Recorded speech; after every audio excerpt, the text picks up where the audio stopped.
Les sangliers sauvages, une menace pour l'agriculture américaine. Les sangliers sauvages causent environ 1,5 milliard de dollars de dommages annuels aux cultures, au bétail et à l'environnement aux États-Unis, selon des estimations récentes du département de l'agriculture américain, USDA. Ces animaux destructeurs ne sont pas des espèces de chasse légitimes, mais des nuisibles invasifs que les agriculteurs doivent désespérément contrôler. Au Texas seul, les fermiers et éleveurs perdent environ 119 millions de dollars par an en dommages causés par ces porcs sauvages, d'après des études de 2016 et 2019 publiées par le Texas Parks and Wildlife Department.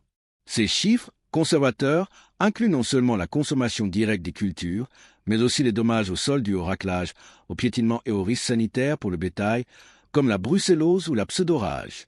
Face à une population estimée à plus de 6 millions d'individus dans 39 États, les agriculteurs, qui luttent contre ces envahisseurs depuis des années, ont enfin trouvé des solutions ingénieuses.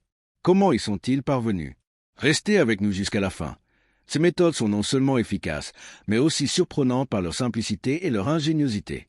Si cette lutte contre les sangliers vous intrigue, likez, commentez et abonnez-vous pour plus d'histoires sur les innovations agricoles qui protègent nos fermes. Les fermiers creusent des tranchées pour bloquer les invasions de sangliers. Pendant des décennies, les agriculteurs dans diverses régions du monde ont essayé presque tout pour stopper les sangliers sauvages qui ravageaient leur dur labeur, sans jamais vraiment y parvenir. Ces animaux intelligents et adaptables semblaient toujours trouver une faille. Après des expérimentations coûteuses avec des clôtures électriques, des pièges en acier et d'autres outils high-tech, beaucoup reviennent aujourd'hui à une méthode étonnamment simple, creuser des tranchées autour de leurs champs. N'est-ce pas ironique?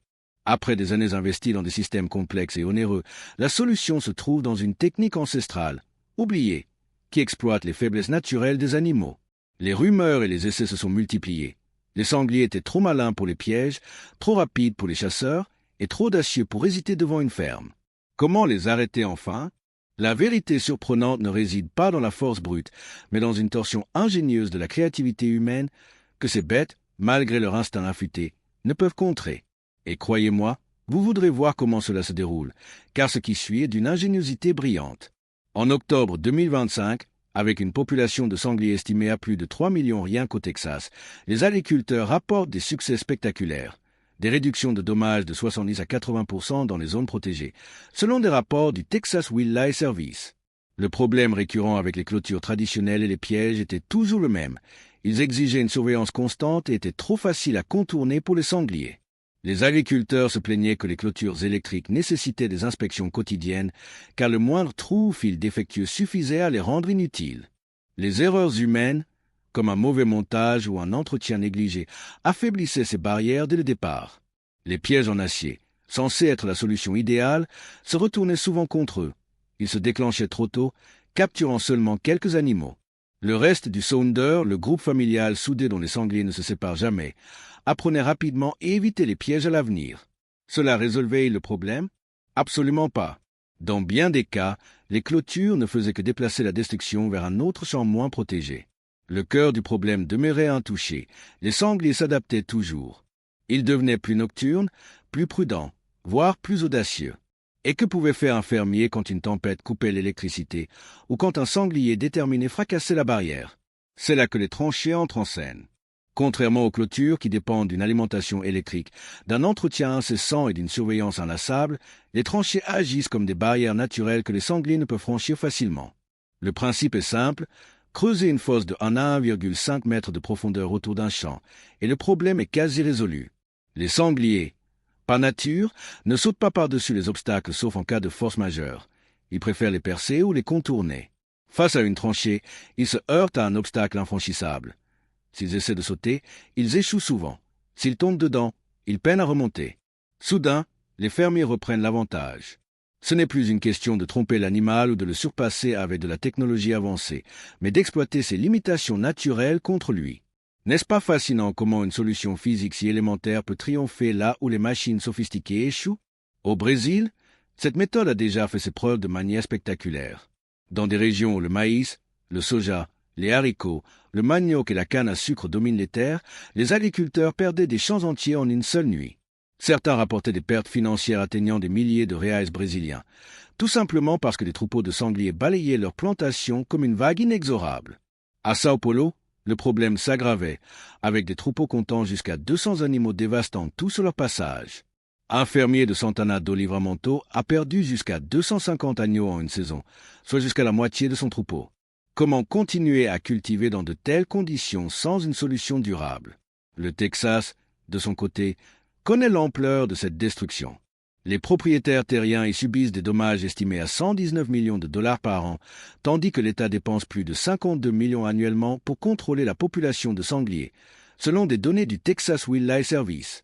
Les agriculteurs ont atteint un point de non-retour. Les méthodes traditionnelles vidaient leurs poches sans leur offrir de paix. Le choix s'imposait. Continuer à dépenser sans fin en clôtures électriques, pièges et main-d'œuvre, ou investir dans quelque chose de durable, indépendant de surveillance constante. Beaucoup ont opté pour les tranchées. Bien sûr, il y a un coût initial, engins lourds, ouvriers qualifiés et carburant pour creuser des fosses assez larges et profondes. Mais comparé à la dévastation annuelle, cela s'avère rentable. Les fermiers affirment que, bien que les tranchées demandent un effort initial, elles économisent du temps, de l'argent et des cultures sur le long terme. Des études en Brésil et au Texas montrent des réductions de dommages de 70% dans les champs protégés, avec une efficacité accrue quand les tranchées sont combinées à des fosses plus larges pour piéger les animaux qui tentent de traverser. En fin de compte, le retour aux tranchées n'est pas seulement une histoire pratique, mais un rappel de la façon dont les humains compliquent parfois les choses inutilement. Pendant des années, on a cru que la technologie avancée était la seule réponse. Pourtant, la vraie solution était sous nos pieds depuis toujours. Cela incite à la réflexion. Combien d'autres techniques anciennes, oubliées, pourraient encore résoudre les problèmes les plus tenaces d'aujourd'hui? Les fermiers du Brésil, du Texas et au-delà racontent la même histoire. Les tranchées fonctionnent, elles durent et elles n'exigent pas la surveillance incessante que demandent les clôtures électriques ou les pièges. Ce qui semblait être une relique du passé est devenu l'une des défenses les plus fiables d'aujourd'hui. Mais voilà le twist fascinant. Avant même que les sangliers soient capturés, les fermiers ont appris à les surpasser d'une manière qui frôle la guerre psychologique. Restez jusqu'à la fin, car cette méthode suivante est à la fois surprenante et incroyablement efficace. Question. Pourquoi les tranchées sont-elles si efficaces contre les sangliers? Pensez-vous que cette méthode simple pourrait s'appliquer ailleurs dans le monde? Partagez vos idées en commentaire. Pièges et nourrisseurs, conditionnez les sangliers avant la capture. Les fermiers qui luttent depuis longtemps contre les dommages causés par les sangliers sauvages ont appris que, si les barrières physiques comme les tranchées aident à empêcher l'entrée, la vraie solution réside dans l'élimination des populations existantes. Et comment y parviennent-ils? La réponse est une combinaison stratégique d'appâtage et de systèmes de piégeage ingénieux qui exploitent précisément les instincts et comportements de ces animaux contre eux-mêmes. On dit souvent que piéger les sangliers avec succès commence non par le piège lui-même, mais par la compréhension de la psychologie de l'animal.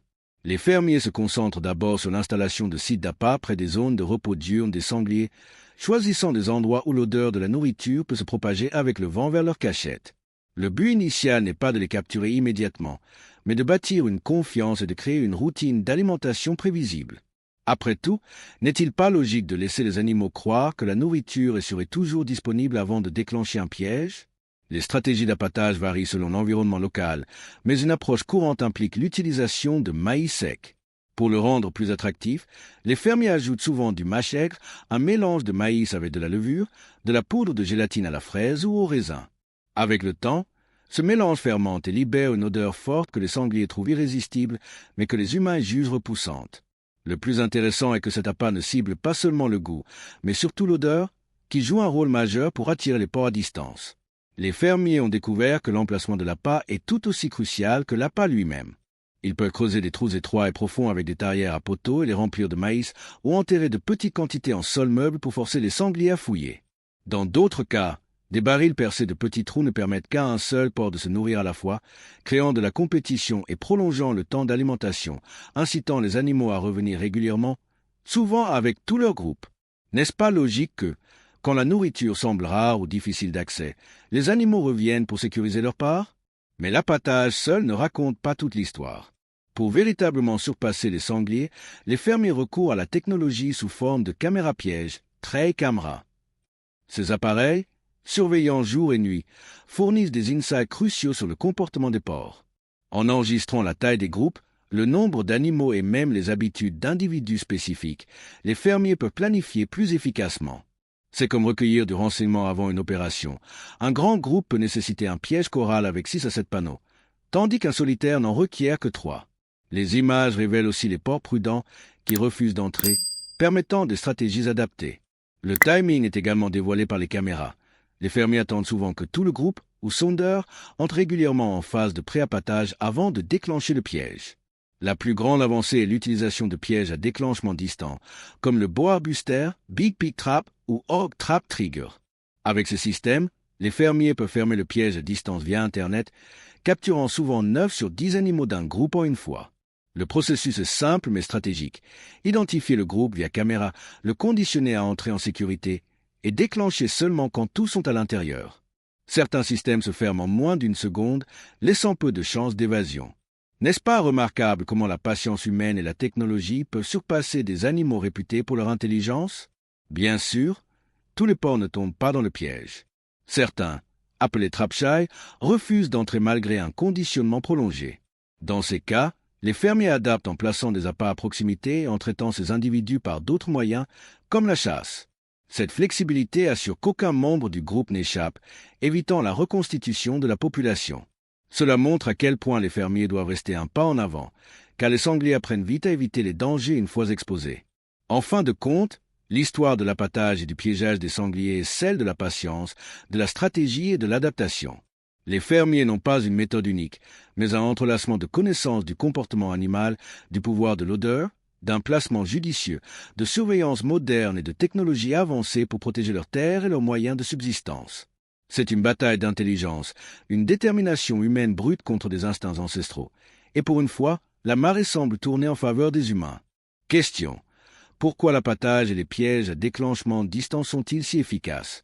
Avez-vous des expériences similaires avec des nuisibles invasifs? Partagez en commentaire. Chasse nocturne avec cibles infrarouges.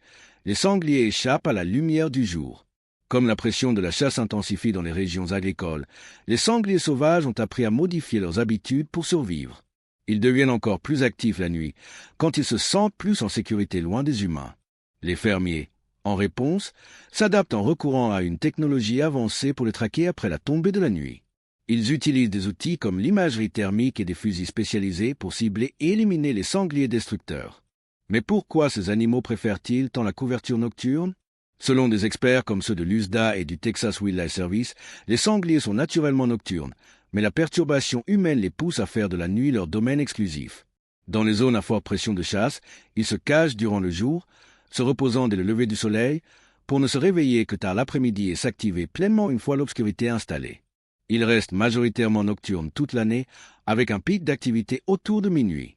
En été, ce pattern s'accentue à cause de la chaleur. Sanglante sudoripare, les sangliers ne supportent pas les températures diurnes élevées, préférant se nourrir la nuit quand il fait plus frais. La lune joue aussi un rôle. Selon des études, lors de nuits de pleine lune, les sangliers réduisent leurs mouvements, comme s'ils savaient que trop de lumière les rend plus visibles aux prédateurs et chasseurs. N'est-ce pas fascinant comment ces animaux comprennent instinctivement que plus la nuit est noire, meilleures sont leurs chances de rester invisibles? Les chasseurs nocturnes s'appuient sur la technologie avec les lunettes thermiques comme outil principal. Contrairement à la vision nocturne, qui amplifie la lumière ambiante, les thermiques détectent la chaleur corporelle, efficace même dans l'obscurité totale. Des modèles comme le Pulsar Trail 2 LRF XP50 ou Tor 4 fonctionnent jusqu'à 16 heures sans recharge, repérant un sanglier à plus de 400 mètres, bien que les tirs se fassent généralement à 100 à 125 mètres. La plupart des fermiers et chasseurs préfèrent des fusils à air en calibre 6.8 SPC, permettant des tirs rapides sur des cibles mobiles. Avec des silencieux, ces armes sont plus discrètes, évitant d'alerter les voisins. Mais comment savoir canter ou frapper? La coordination avec les propriétaires est essentielle. Beaucoup installent des caméras pièges pour suivre l'activité des sangliers ou observent les patterns eux-mêmes. Une fois l'activité nocturne confirmée, ils appellent des chasseurs. Dans de nombreux États, les lois facilitent ces pratiques. Saisons ouvertes toute l'année pour les sangliers et accès 24 juillet aux thermiques. Cependant, les règles varient. Certains États limitent l'équipement thermique à certaines périodes ou espèces, obligeant les chasseurs à vérifier les régulations locales. Cette chasse nocturne stratégique offre des résultats que les méthodes traditionnelles ne peuvent égaler. Tandis que pièges et chasse diurnes capturent quelques animaux, les sangliers prudents apprennent vite à les éviter. La chasse de nuit enlève cet avantage, ciblant les plus destructeurs quand ils se sentent le plus en sécurité. N'est-ce pas l'ironie ultime? L'obscurité, autrefois bouclier instinctif des sangliers, se retourne contre eux, transformant la nuit en scène où chaque mouvement est exposé.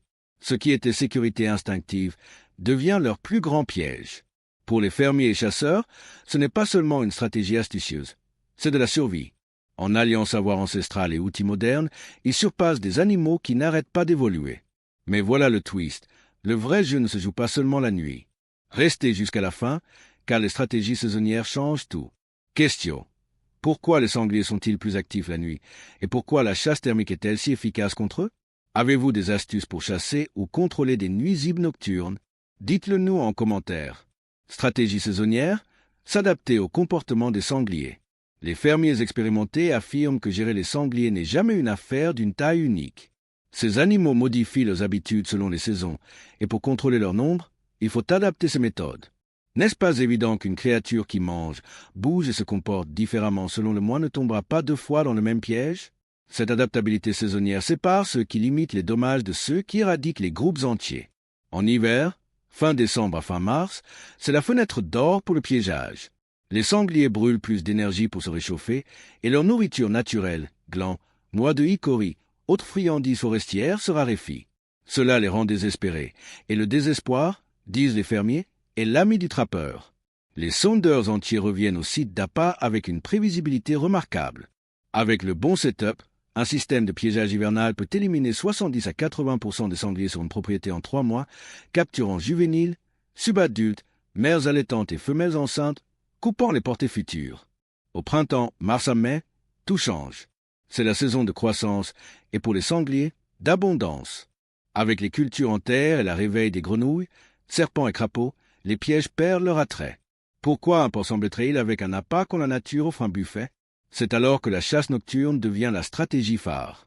L'imagerie thermique donne l'avantage, surtout sous couvert de l'obscurité où les sangliers osent plus. Cette méthode cible les grands mâles dominants et groupes de célibataires qui ont évité les pièges hivernaux, éliminant 10 à 20% supplémentaires pendant les plantations printanières. En été, juin à août, le jeu devient plus ardu. Les survivants sont les plus intelligents, ceux qui ont appris des échecs passés. Le calcaire brûlant fait de l'eau la plus grande faiblesse des sangliers, qui ne transpirent pas et doivent visiter sources, flaques et trous de boue. C'est là qu'on les trouve. Les chasseurs installent 10 à 15 caméras HD pour chaque 100 hectares, cartographiant patterns et routines. N'est-ce pas la preuve que la patience surpasse souvent l'agressivité? Cette phase cible est plus destructeur, réduisant encore la population de 10 à 20%. À l'automne, septembre à novembre, c'est l'imprévisibilité. Les fermiers utilisent des méthodes hybrides, mélangeant stratégies selon les conditions. Pourquoi? Parce que les cultures mûrissent et la maste, fruit des arbres, tombent, attirant les sangliers dans des zones qu'ils évitaient auparavant. Ajoutez la pression des chasseurs de cerfs voisins, qui poussent de nouveaux groupes sur les fermes, et le combat n'est plus seulement contre les survivants, mais contre des arrivants. Les sangliers migrent jusqu'à 30 km pour la nourriture, faisant surgir des groupes auvernictes. Pour anticiper, les fermiers suivent d'approche au moment opportun, éliminant 10 à 20% de plus. La leçon récurrente, gérer les sangliers n'est pas une question de force brute ou de tactiques uniques. C'est lire la terre, les saisons et les animaux. N'est-ce pas vrai que la survie en agriculture, comme en chasse, dépend de qui s'adapte le plus vite? Ceux qui s'accrochent aux vieilles habitudes finissent avec des champs vides. Les adaptables apprennent que les victoires ne sont pas des coups rapides, mais patience, timing et résilience sur toute l'année. Mais juste quand le problème des sangliers semble résolu, une vérité plus profonde émerge. Aucun fermier ne peut combattre seul. C'est là que le pouvoir de la coordination communautaire entre en jeu. Restez jusqu'à la fin, car cette partie va vous surprendre. Question. Pourquoi les stratégies saisonnières sont-elles essentielles pour contrôler les sangliers? Quelle saison semble la plus difficile? Et pourquoi? Dites-le nous en commentaire. Coordination communautaire, évitez la réinfestation. Le contrôle réussi des sangliers sauvages n'est pas une affaire d'un seul fermier ou propriétaire terrien. Cela dépasse les clôtures et frontières d'une ferme, s'étendant aux propriétés voisines et même aux comtés et États. Comme l'explique un expert du Texas Wildlife Service, ce n'est pas suffisant d'installer des pièges ou caméras si la terre d'Ag s'engrave côté reste vulnérable. Pourquoi? Parce que les sangliers sont comme l'eau. Ils s'infiltrent partout où il y a une brèche. Les voisins doivent collaborer pour voir des résultats. N'est-ce pas futile de protéger une propriété si le troupeau migre simplement vers la suivante? Ce n'est pas une théorie, c'est prouvé. En 2016, un groupe de propriétaires a rejoint le Integrated Wild Pig Control Programme en Illinois et a vu des succès parce qu'ils ont choisi d'agir collectivement.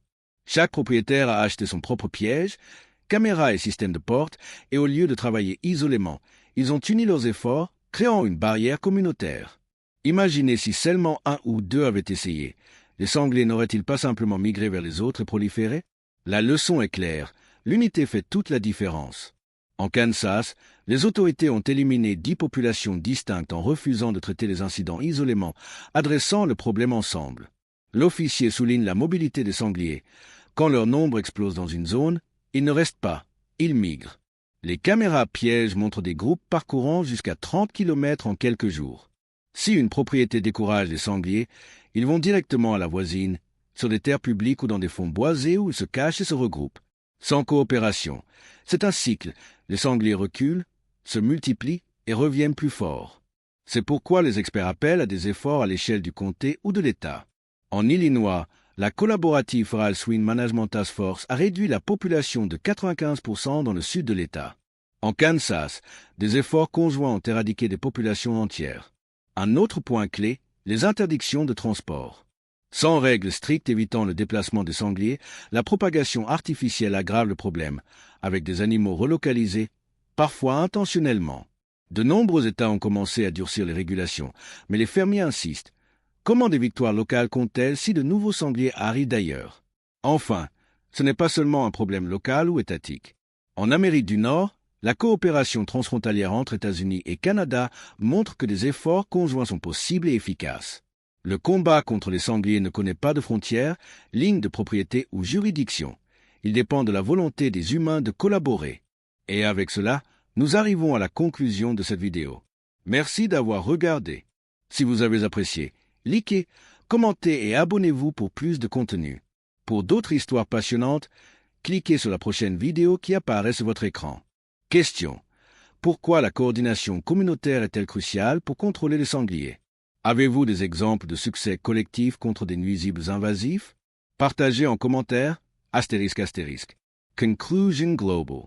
Les sangliers sauvages représentent un fléau économique et écologique majeur, causant des milliards de dollars de dommages annuels aux États-Unis, avec des pertes particulièrement élevées au Texas.